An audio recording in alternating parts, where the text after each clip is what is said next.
अंबादास दानवे उभाटा शिवसेनेचे विरोधी पक्ष नेते यांनी आता एक क्लिप जारी केलेली आहे आणि त्यांनी युवकांना आणि महिलांना आवाहन केलेले आहे।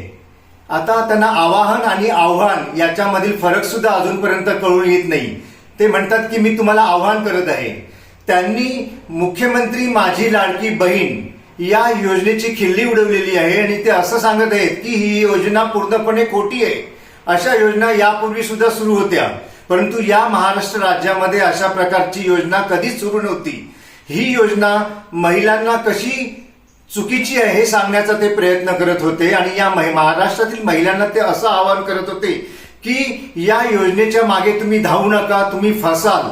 तर माझं महाराष्ट्रातील महिलांना आव्हान आहे की ही योजना ज्याप्रमाणे या महायुती सरकारने शब्द दिला आहे त्याप्रमाणे खरी आहे।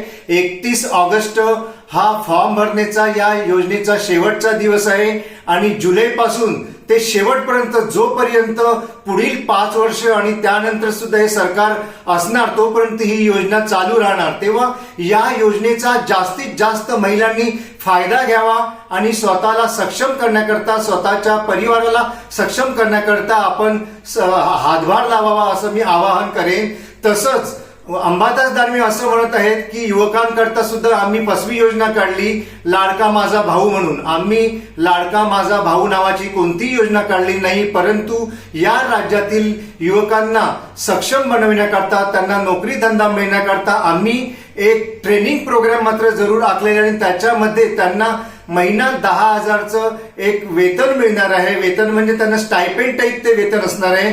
त्याचा फायदा सुद्धा युवकांनी घ्यावा।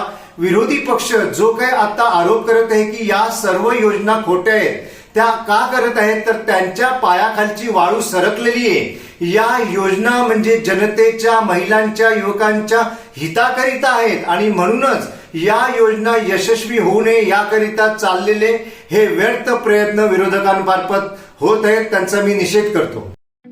ठळक घडामोडींसाठी देशोन्नती न्यूज चॅनलला सबस्क्राईब करा आणि बेल आयकॉन प्रेस करा।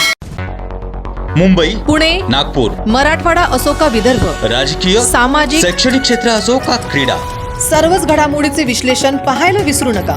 फक्त देशोन्नती न्यूजवर।